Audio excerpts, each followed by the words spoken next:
Hi everyone, welcome back. So in this video, I'm gonna share with you how to add gold in MetaTrader 5 mobile app.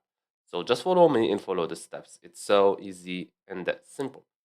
So first of all, open your MetaTrader 5, then go to the bottom left and click on Quotes. Now go to this plus icon here, click on it, then go to Forex Group. And now scroll here until you see XO USD, okay? Or you can use this search bar here. So type XAU USD, this one, gold versus US dollar, as you can see. Click on it just one time. Now let's go back.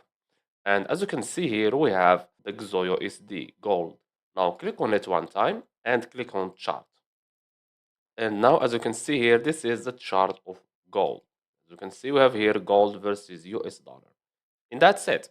So I hope you found this video helpful. Don't forget to give us a like and subscribe. Thanks for watching and see you on the next one.